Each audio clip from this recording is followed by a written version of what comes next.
मूर्जनानम् उत्साहादिजिनवराणं णमीयोणयवड्डमाणजेन नाहं धम्मदंसनवेन्नानं वृक्षामि पायवागरणम्।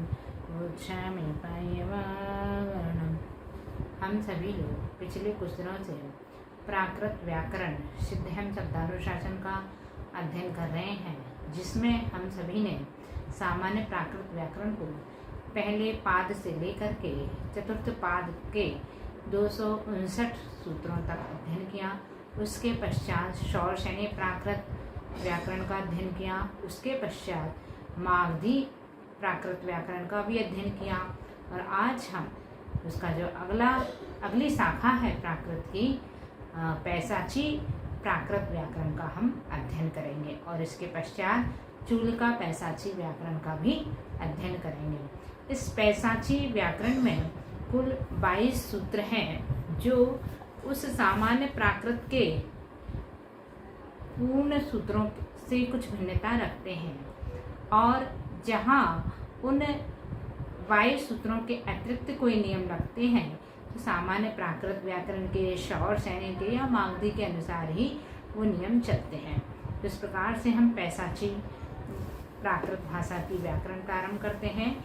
आपके समक्ष सूत्र नंबर 303 नंबर लिखा हुआ है, जो है ज्यों यहाँ पैसाच्याम यानी पैसाची प्राकृत में इस संयुक्त व्यंजन ज्या के स्थान पर इया हो जाता है। ये जो ज्ञानी का लिखा हुआ है, इसका सही उच्चारण ज्या होता है।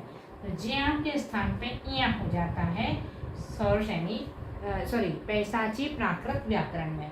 जैसे ये प्रज्ञा शब्द लिखा हुआ है, इसको क्या पढ़ेंगे? प्रज्ञा। इसकी पैसाची प्राकृत बनेगी पैया।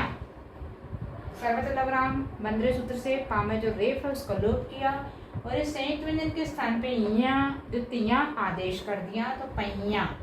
इस तरह से ज्ञानम शब्द लिखा हुआ है, यानी ये नपुंसक लिंग का शब्द है और इसमें सी विभक्ति लगी हुई है। तो मूलस्वार सूत्र से इस माँ का कर देंगे हम अनुस्वार। नोणः सूत्र से जो सामान्य प्राकृत के नियम है, नोणः सूत्र से नाकाणा करना चाहिए थी, परंतु यहाँ पैसाची में नाकाणा नहीं होता है, बल्कि ड़ा होने पर ना हो जाता है। ना तो ना ही रहेगा, बल्कि जहाँ ड़ा होगा वहाँ ना हो जाता है। आगे सूत्र आएगा ये 3 से 6 का। तो यहाँ पर ना का ना ही रहा और ये जो संयुक्त व्यंजन है इसके स्थान पर द्वितीय आदेश कर दिया, तो यानम इसकी पैसाची प्राकृत व्याकरण का ये शब्द बना। अगला सूत्र 304 राज्यों व चीय यानी राजन शब्द में, जहाँ ये राज्ञा शब्द बनता है संस्कृत में, इसमें भी जो ये संयुक्त व्यंजन है उसके स्थान पर चीय आदेश हो जाता है। ऊपर वाले में द्वितीय आदेश किया था, यहाँ चीय आदेश हो जाता है। तो क्या बनेगा इसका उदाहरण? जैसे राज्ञा लापितम ये लिखा अपन ने संस्कृत में, तो रा तो ऐसे ही लिखा और ये ज्ञा के स्थान पर ये आदेश कर दिया चीय, तो राचिया दीर्घ हो जाएगा क्योंकि ये दीर्घ आकारांत शब्द है। फिर लापितम का लपितम बनेगा।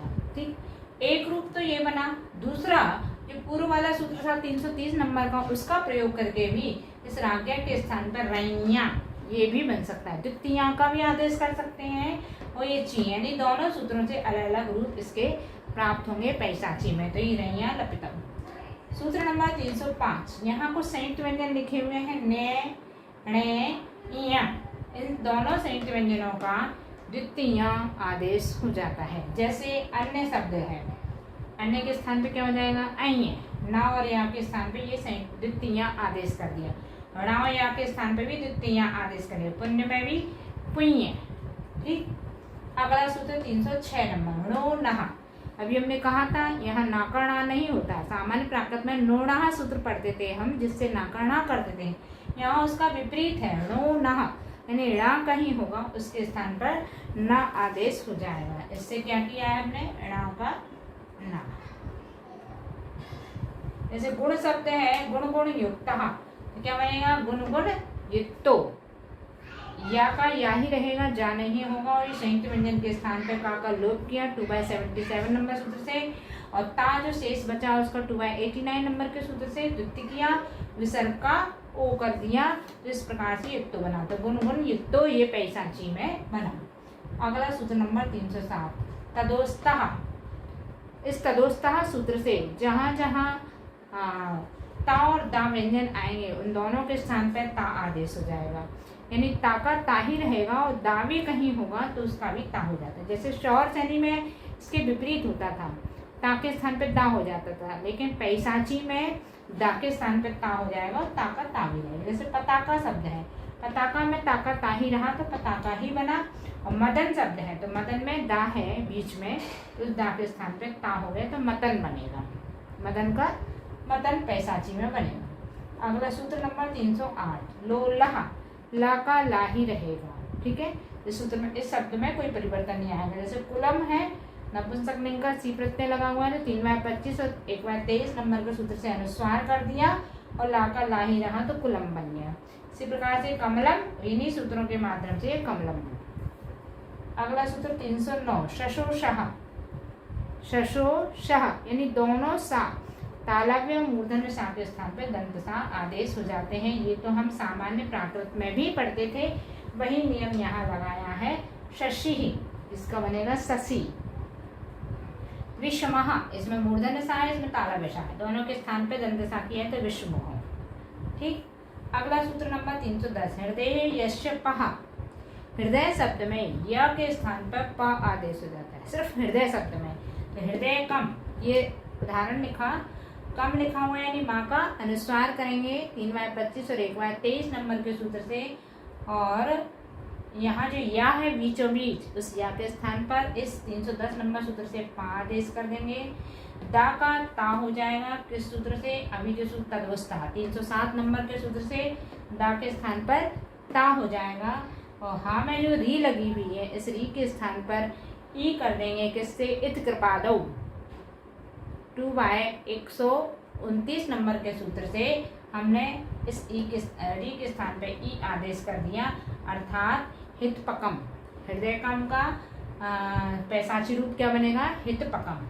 इस प्रकार से इस पैसाची व्याकरण के हमने 310 नंबर तक के सूत्रों का अध्ययन पूर्ण किया। अब आगे अगला सूत्र।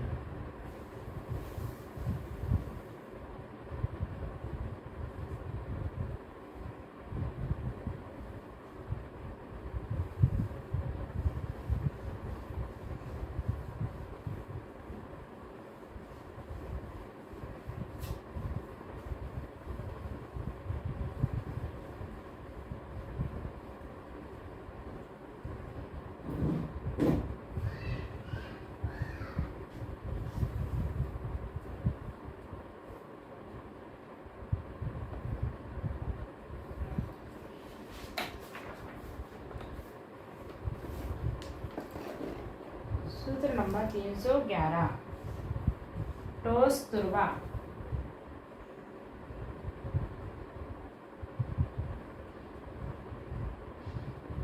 टोस्तुर्वा यानी टू के स्थान पर ता आदेश हो जाता है, टू के स्थान पर ता, अर्थात कुटुंबकम।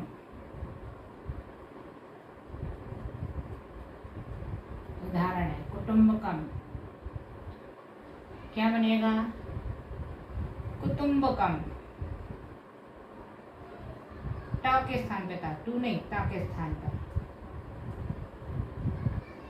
कुटुंबकम, ठीक। अगला सूत्र नंबर 312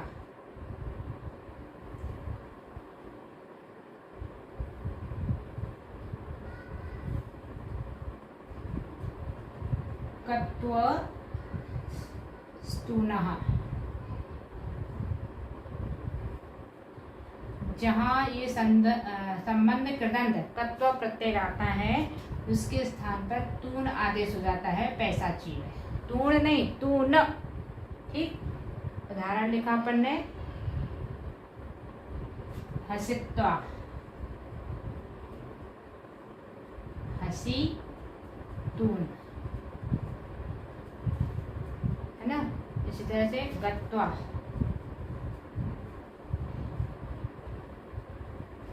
गंतून।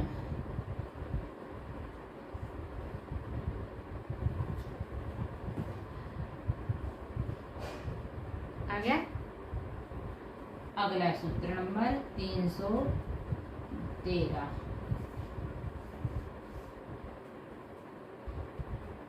दधून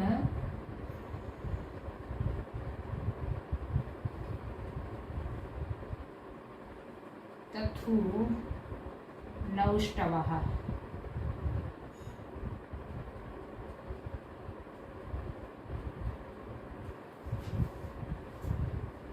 यानी एक कत्वा प्रत्यय हो, साथ में क्या हो, स्टवा।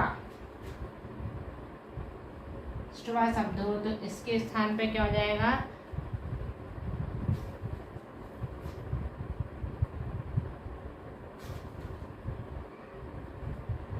इस पूरे के स्थान पर दधून या तथून। यानी संयुक्त व्यंजन के साथ में द और धा और ना, संयुक्त व्यंजन ता और था और उस पूर्व की मात्रा और ना, ये इस कत्व प्लस श्वा जब शब्द आए तब होगा। जैसे कि नष्टवा, तो इसका उदाहरण क्या बनेगा, प्रैशाची में नद्धून या नथून। एक उदाहरण दूसरा लिखा पन्ने तष्टवा।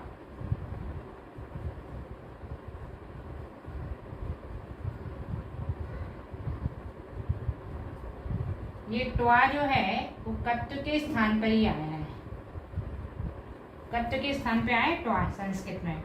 यहाँ क्या आएगा, तद्धून या तत्थून, ये बनेगा। अगला सूत्र नंबर 314,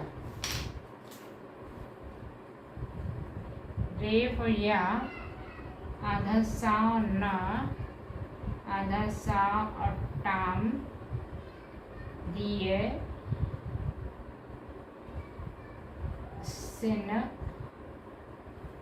सटाह क्वचित। ये तीन संयुक्त व्यंजन के स्थान पे कह रहे हैं, ठीक है। रेफ और या के स्थान पर रिय आदेश होगा, ये आधा सा ना, इसके स्थान पर सिन आदेश होगा।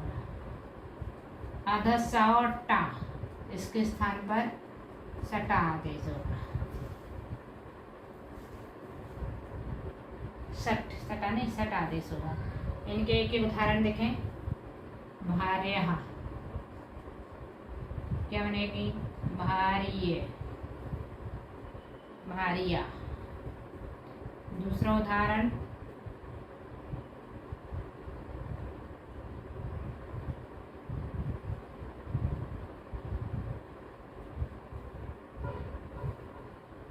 यहाँ पर आधा सा और टा है, ये शटा। इस पुस्तक में तो ये लिखा हुआ, अच्छा यहाँ पर ये वाला शा है, मूर्धन्य शा है, ठीक है। और कष्ट, कष्टम क्या बनेगा, कसटम, ठीक है। तीसरा उदाहरण है स्नातम,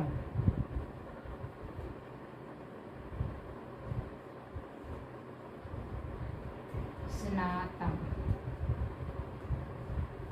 ठीक। अगला सूत्र नंबर 315 क्या है, कैसे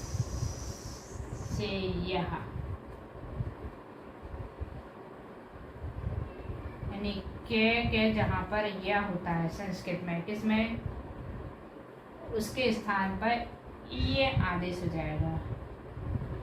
ये के प्रत्यय जब जुड़ता है तो उसके स्थान पर संस्कृत में यह आदेश हो जाता है। तो इस या के स्थान पर, के प्रत्यय होने पर या के स्थान पर ये आदेश हो जाएगा।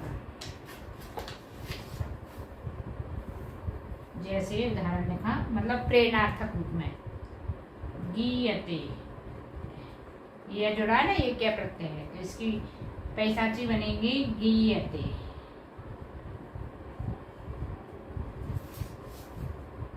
एक और उदाहरण लिखा अपन ने दूसरा, रम्यते। इसकी पैसाची बनेगी रमीयते। ये जुड़ना है ना, इसलिए ये मात्रा भी जुड़ गई है। ठीक है, इस प्रकार से ये उदाहरण और सूत्र पूर्ण हुआ। अगला सूत्र 316।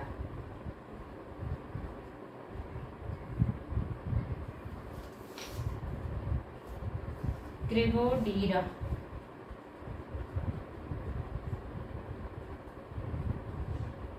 क्रिगोडीर यानी क्री धातु में जब के प्रत्यय लगे तो उसके स्थान पे क्या हो जाएगा, ईर आदेश हो जाता है।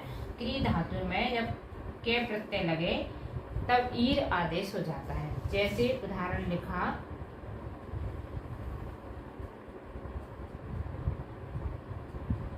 क्रियते।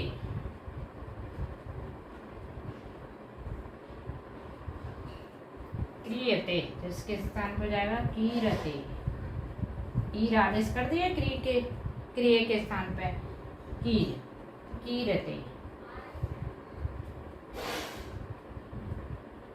ठीक है, इस प्रकार से ये सूत्र और इसके उदाहरण पूर्ण हुए। अब आगे अगला सूत्र 317।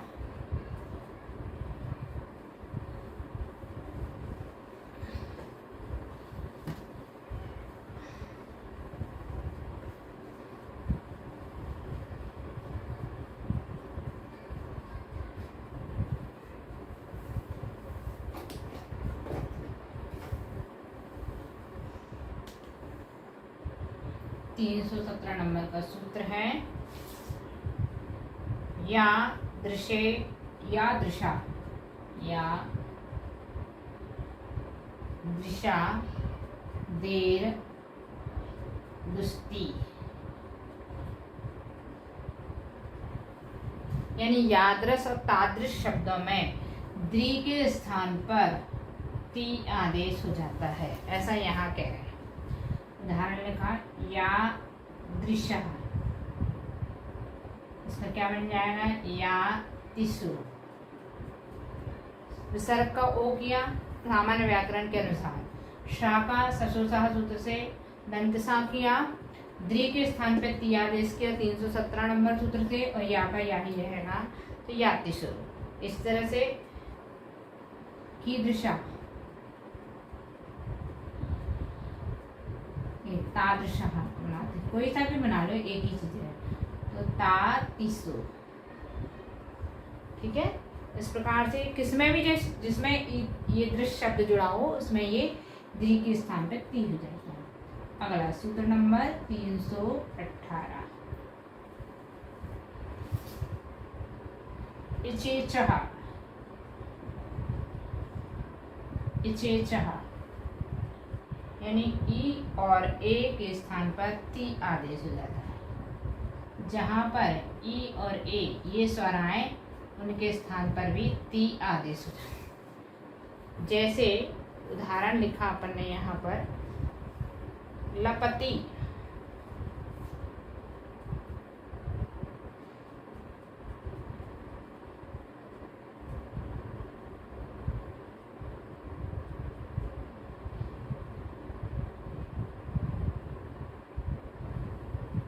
(319) 318 नंबर के सूत्र। वर्तमान काल का जब प्रत्यय लगता है प्रथम पुरुष एक वचन का तो उसमें ती आदेश होता है ना, तो उसके स्थान पे यहाँ कह रहे हैं वर्तमान काल के प्रथम पुरुष एक वचन में भी ती ही होता है।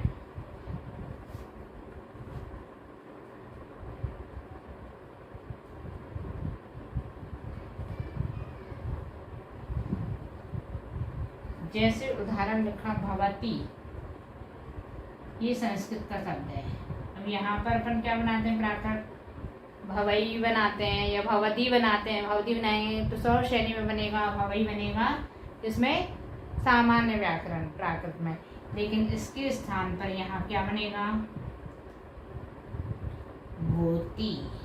भव के स्थान पर भू आदेश हुआ पैसाची में, और ती का ती रहेगा तो भोती।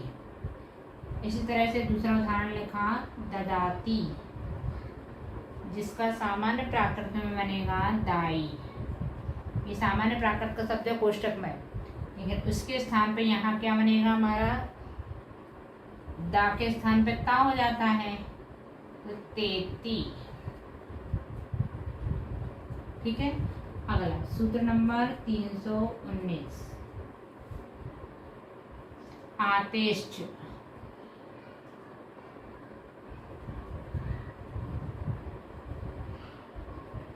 आतेष्ट यानी अकारांत शब्द में ई और ए के ते और ती आदेश हो जाते हैं।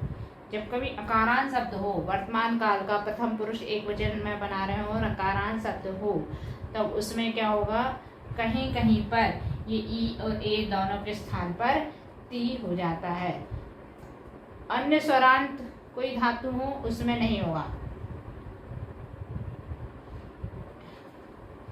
ई और ए के स्थान पर ते और ती दोनों आदेश होते हैं। जैसे लपत्ती, जिसका सामान्य प्राकृत बनता है लवई। सामान्य प्राकृत क्या बनता है, लवई। अब इसका पैसाची में क्या बनेगा, लपते या लपति, दोनों ही बनेंगे, क्योंकि यहाँ पर ती का ती ही रहेगा और ते का ते ही रहेगा, दोनों रूप प्रयुक्त होते हैं। उदाहरण एक को लिखते हैं गच्छति। गच्छति जिसका सामान्य प्राकृत में क्या बनेगा, गच्छई। तो यहाँ पर क्या बनेगा, इसमें पैसाची में गच्छते या गच्छति। ठीक है। अगला सूत्र नंबर 320, भविष्यते।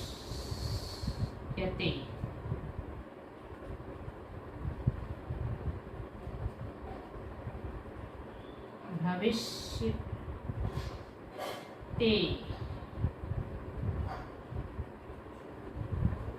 भविष्यते या यानी भविष्यत काल में ये हो जाता है। भविष्यत काल में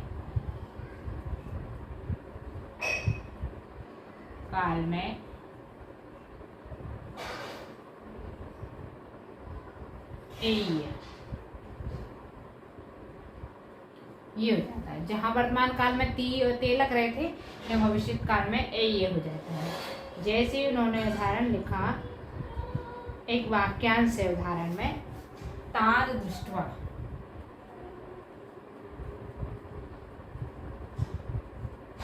ताद दृष्ट्वा चिंतितम्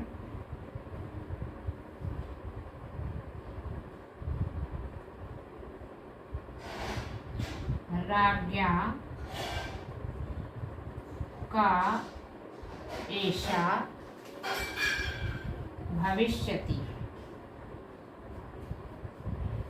ये पूरा वाक्यांश है। अब इसकी उनको पैसाची प्राकृत व्याकरण बनाना है। तो देखो, ताद का बनेगा, ताद क्या है, सर्वनाम, इसके के स्थान पे क्या बनेगा, तम। दृष्टवा क्या है, दृष्टवा शब्द में ये आधा शा और टा हुआ क्वत्व प्रत्यय है, उसके अनुसार तद्धून। अभी ऊपर सूत्र आया था जिसमें अपन ने लिखा था तद्धून। ठीक है। चिंतितम सही वैसी का वैसा रहेगा, अनुस्वार हो जाएगा आधे ना का, चिंतितम। फिर आज्ञा, इसमें क्या हो जाएगा, संयुक्त व्यंजन के स्थान पर द्वितीय का ऐसे ही रहेगा, एषा, इसमें तंत सा हो जाएगा। भविष्यति, इसके स्थान भव के स्थान पर हुब धातु आदेश होती है, और यहाँ पर जो भविष्य काल का प्रत्यय लगाया हुआ है, इसलिए हुवेय। ये वाक्यांश पूरा बना। यहाँ भविष्यति शब्द का हुवेय रूप पैसाची में बनेगा। इस प्रकार से ये 320 नंबर तक के सूत्र इस पैसाची व्याकरण के पूर्ण हुए। अगला सूत्र,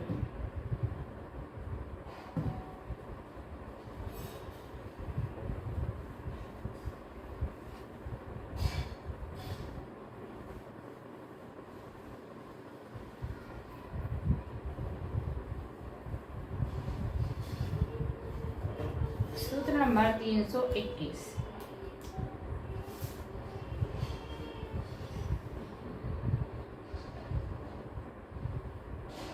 अतो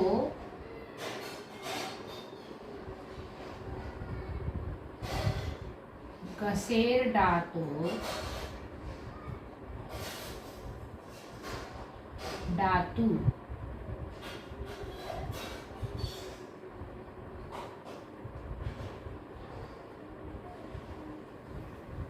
यहाँ क्या कह रहे हैं सूत्र में कि जब कहीं पंचमी एक वचन, घसी मतलब पंचमी एक वचन में घसी के स्थान पर आतो और आतु आदेश हो जाता है, जिसमें बहुत सारे प्रत्यय चलते हैं ना पंचमी एक वचन में, आतो और आतु दो आदेश हो जाते हैं, ह्रस्व आएगा। जैसे उदाहरण लिखा दुरात, क्या बनेगा तुरातु, क्योंकि ताका डाका हो जाएगा ता, और ये आत जो है वो पंचमी विभक्ति का ता जो है पंचमी एक वचन लगा हुआ है, घसी प्रत्यय इसके स्थान पे आतु आदेश कर दिया तो तुरातु है ना। अगला त्वत्, एक उदाहरण लिखा त्वत्, त्वत् का त्वय का तुम आदेश होता है तो तुम आतो, त्वय में पंचमी लगी हुई है अर्थात तुम, इसका आदेश होता है तुम, और धन आतो, आतो या आतु दोनों लगाना ना, तुम आतु, ये दोनों प्रत्यय इसमें लगा। अगला सूत्र नंबर 322, इस पैसाची व्याकरण का अंतिम सूत्र।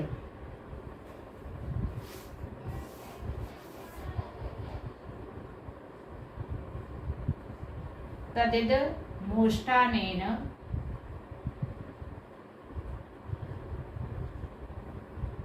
स्त्रियां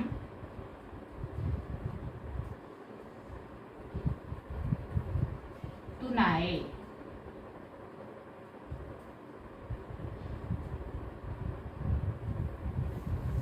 यहाँ पर कह रहे हैं तत् और इदम दो सर्वनामों में पुल्लिंग रूप में तृतीया एक वचन में नेन आदेश हो जाता है। किसमें? तद सर्वनाम और इदम सर्वनाम में तृतीया एक वचन में और पुल्लिंग रूप में नेन आदेश हो जाता है। उसी प्रकार से स्त्रीलिंग में नाय, स्त्रियां तु नाय, स्त्रीलिंग में नाय और पुल्लिंग में नेन आदेश हो जाता है। टा विभक्ति में नेन, किसमें? पुल्लिंग, नाय किसमें? स्त्रीलिंग में। कौन से सर्वनाम में? तद, तद धन टा, तो क्या बनना चाहिए था इसका संस्कृत में? तेन, तेन के स्थान पे क्या जाएगा? नेन। इदम,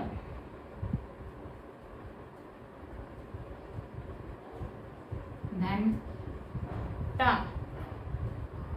यहाँ क्या बनता है इसका? अनेन, अनेन के स्थान पे यहाँ बनेगा, इसमें भी बनेगा नेन। तद और इदम में दोनों ही नेन बनेगा। ये दोनों कैसे हैं? पुल्लिंग। अब स्त्रीलिंग में देखो, तद धन टा,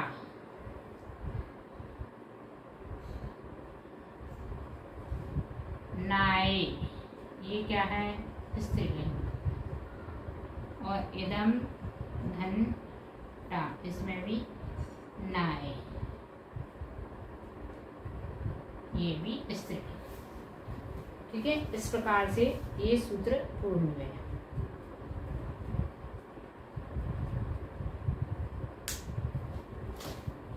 और ये पैसाची व्याकरण में यहाँ हमारी पूर्ण होती है। अब इसके पश्चात चूलिका पैसाची व्याकरण प्रारंभ होती है।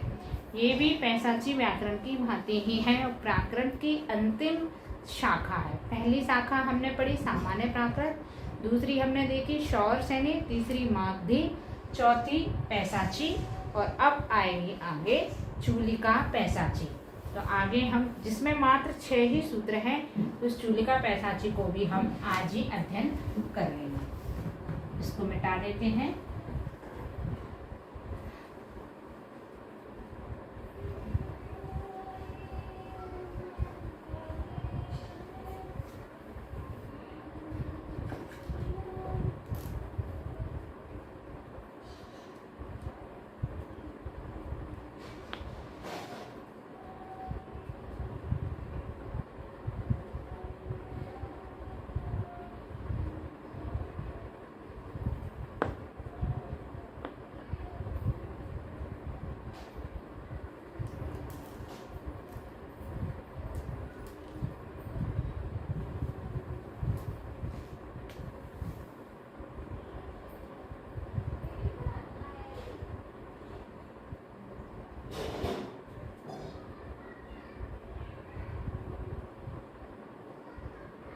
चूलिका पैसाची प्राकृत व्याकरण अच्छे से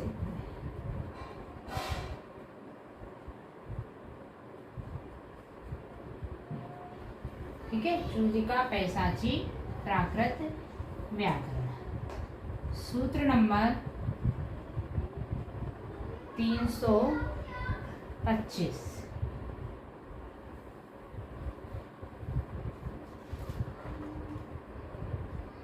सॉरी, अभी उसमें 2 सूत्र और बचे थे।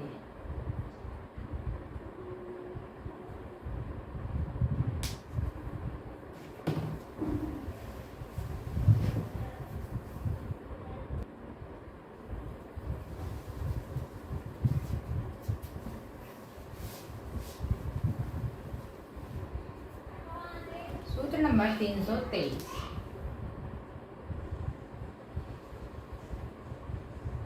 शेषम शौर शनिवत।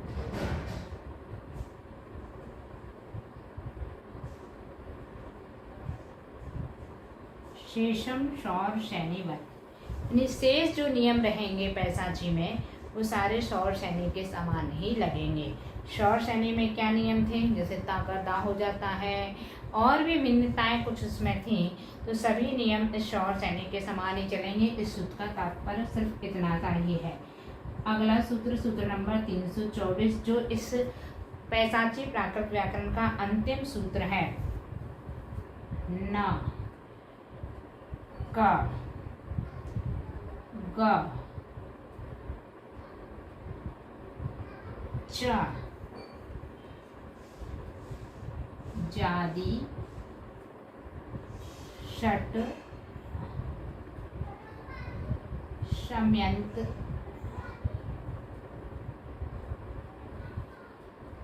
सूत्रोक्तम।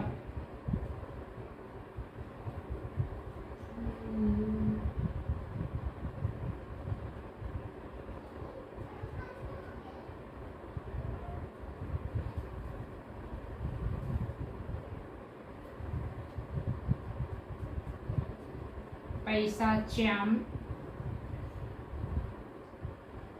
का ग च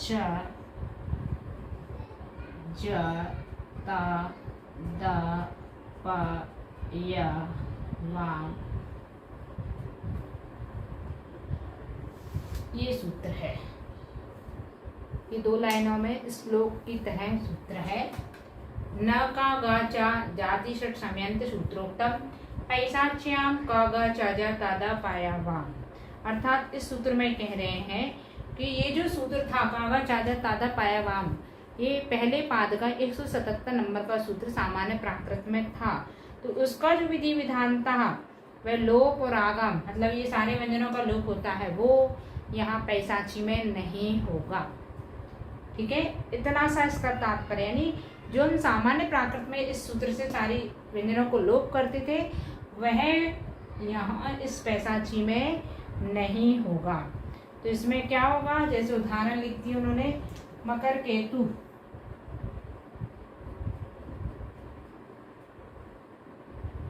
मकर केतु, इसका उदाहरण पैसाची रूप क्या बनेगा, मकर केतु ही बनेगा। उकारांत शब्द से दीर्घ हो जाएगा क्योंकि इसमें काका भी लोप नहीं हुआ, ताका भी नहीं हुआ। ठीक है, और भी इसमें कई उदाहरण लिखे, जैसे पापम,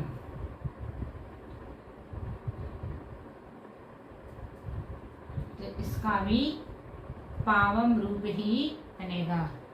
पापम का यहाँ पापम ही रहेगा, इस पा का भी चेंज नहीं होगा, पूर्वा सूत्र से चेंज नहीं होगा। ठीक है, इस प्रकार से जितने भी ये व्यंजन है उन सबके व्यंजनों का यहाँ इससे लोप नहीं होगा पैसाची में। इसलिए पहले पाद के 177 नंबर सूत्र से लेकर के 265 नंबर के सूत्रों तक का जो विधि विधान है सामान्य प्राकृत में, उसका निषेध कर दिया पैसाची में। ठीक है, ये अपन को जानना चाहिए। इस प्रकार से ये पैसाची प्राकृत यहीं समाप्त होती है और इसी की भांति इसी की अंतिम शाखा प्राकृत की चूलिका पैसाची है, वो भी इसी से मिलती जुलती है, जिसमें मात्र 6 सूत्रों की व्याकरण है और शेष जो व्याकरण है वो इन्हीं नियमों के अनुसार चलेगी जो हमने अभी अध्ययन कर लिए हैं। तो आज हम चूलिका पैसाची प्राकृत व्याकरण का भी अध्ययन करेंगे और चलते हैं अपन चूलिका पैसाची व्याकरण की ओर। अगला सूत्र नंबर 325 पर।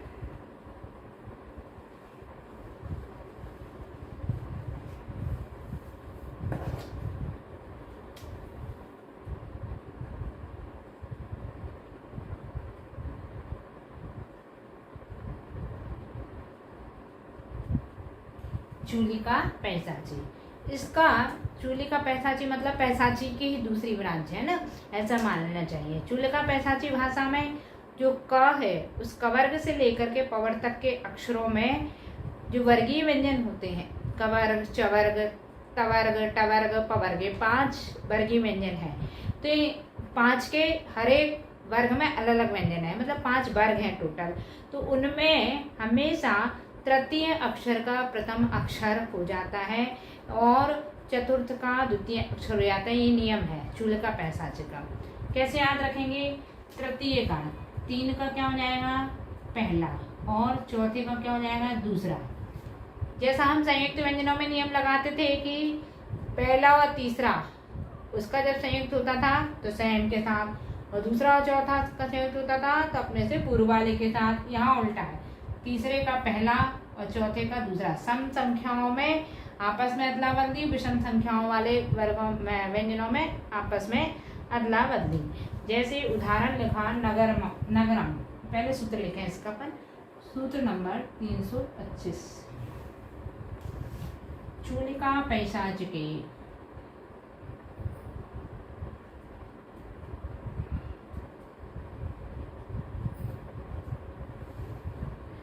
तृतीय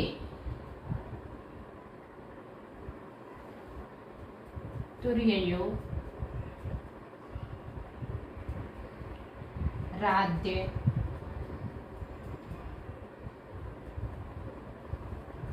द्वितीय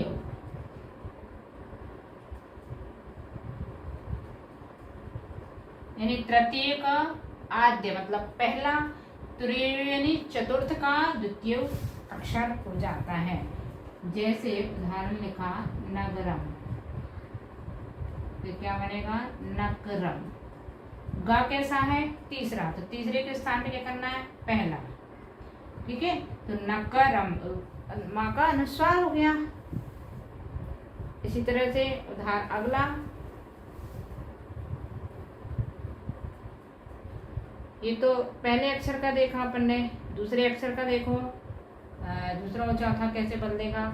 तो कवर्ग का पहला अक्षर का, द्वितीय अक्षर खा और तीसरी अक्षर गा, चतुर्थ अक्षर घा। तो तीसरे के स्थान पे पहला हुआ है और चौथे के स्थान पे अपन को दूसरा करना है। तो उदाहरण लिखा मेघा, ये चतुर्थ अक्षर है, इसके स्थान पे क्या हो जाएगा? मेघो। विसर्ग का ओ, विभक्ति प्रत्ययों में वही रूप लगेगा जो सामान्य प्राकृत के। तो घा का क्या हो जाएगा? खा, चतुर्थ का दूसरा। ये कवर्ग का हो गया। इस तरह से एक उदाहरण अपन चवर्ग का लिखते हैं, राजा। ये पहला अक्षर है, पहला नहीं तृतीय अक्षर है, च छ जा, तो इसका पहला हो जाएगा राजा। इसी तरह से निर्झरा,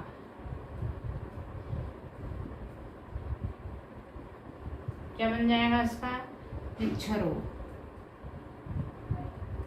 रेफ और झा के स्थान पे छा आदेश किया है झा कैसे हुआ, क्योंकि ये झा जो है वो चवर्ग का चतुर्थ अक्षर है। क ख नहीं, च छ ज झ चतुर्थ अक्षर है। चतुर्थ के स्थान पर अपन को दूसरा करना है। दूसरा क्या होता है, छा।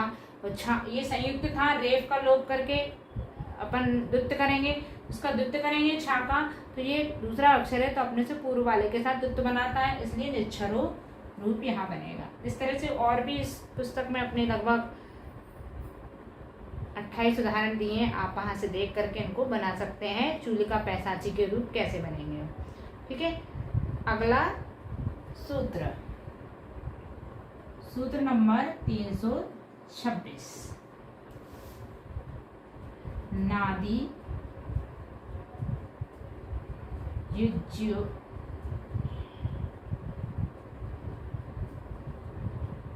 रन्नेशा।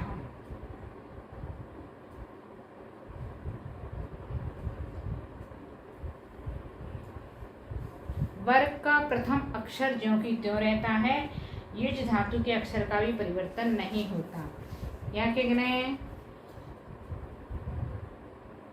एक सूत्र से पहले छूट गया है, पहले 326 नंबर का सूत्र है, रस से लोबा, रस से लोबा यानी र के स्थान पर ला। जैसा मागधी में होता था रा का ला, वैसा ही यहाँ चूलिका पैसाची में है रा का ला। उदाहरण देखेंगे अपन, गौरी क्या बनेगा, गोली। दूसरा उदाहरण,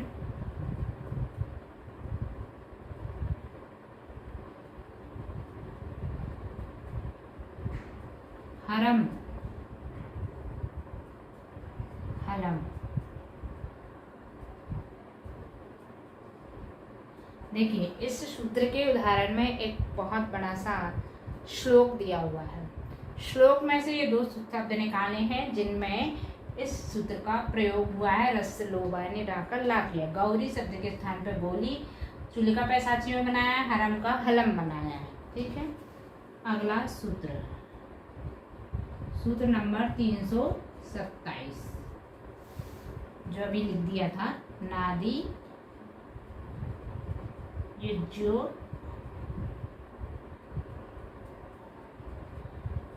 रन्नेशाम।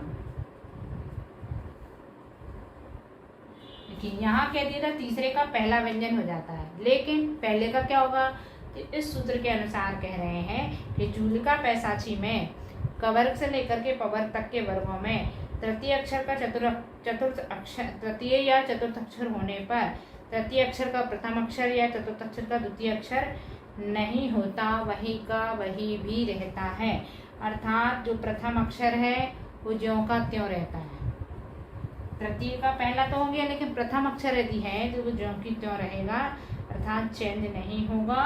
और जो चतुर्थ अक्षर है मतलब दूसरा अक्षर, वो भी कहीं कहीं वैसा की वैसा ही होगा। जैसे युज धातु में, युज जो लिखा ना, युज धातु में भी ज का च नहीं होगा। उदाहरण लिखा, गति ही, प्राकृत बनेगा गति। ये पहला अक्षर है ता, इस ता का ता ही रहा, नहीं बदला।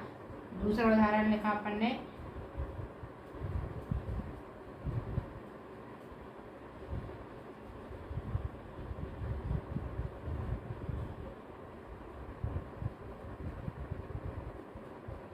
डमरू का हा,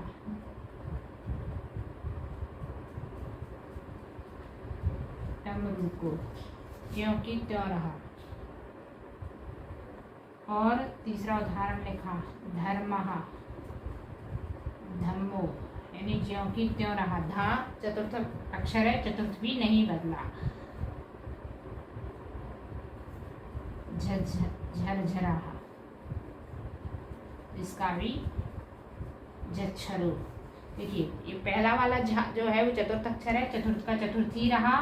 दूसरा वाला चतुर्थ अक्षर है, उसमें ये पहले वाले नियम को 325 नंबर सूत्र के नियम को प्रयुक्त किया, यानी दोनों नियमों का इसमें प्रयोग किया गया। इस प्रकार से ये सूत्र सिद्ध हुआ। अगला सूत्र,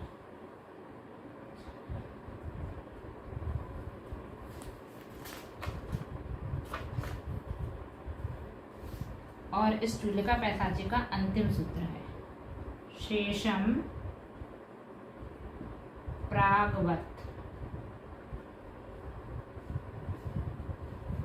यानी शेष नियम प्रागवत मतलब पूर्ववत है, अर्थात पूर्व में क्या थी, पैसाची और स्वरसनी प्राकृत आई है, तो उसके अनुसार ही शेष नियम यहाँ चलेंगे। इस प्रकार से ये चूलिका पैसाची व्याकरण समाप्त हुई। मतलब कौन कौन से नियम चलेंगे, तो चूलिका पैसाची में जो भी सौर सैनी के नियम थे, पैसाची के नियम थे, उसके अनुसार जाना चाहिए। मतलब जहाँ जैसे ना का ना हो जाता है पैसाची में, तो वो भी यहाँ वैसा नहीं होगा, है ना। और पैसाची और चूलिका पैसाची दोनों में सामान्य प्राकृत की भांति ना का ना नहीं होता, ये जानना चाहिए। इस प्रकार से इस चूलिका पैसाची व्याकरण यहाँ समाप्त होती है। अब आगे की कक्षा में अपभ्रंश व्याकरण प्रारंभ होगी। जिनवाणी स्तुति करते हैं हम। श्री जेणे वाणी जग कल्याणी, जग जन मदता में मोहे हरि, जन मणे हारी गण हरे हारी, जम्य जरा भव रोगे हरि, तिथ्यराणम दिव्य थोणिम जो पढ़ई सुनई मैये धारे, प्राण में सुखे मणंतम धरिये, सासद मुख पदम पावई, सासद मुख पदम पावई। नमो जिनाणम।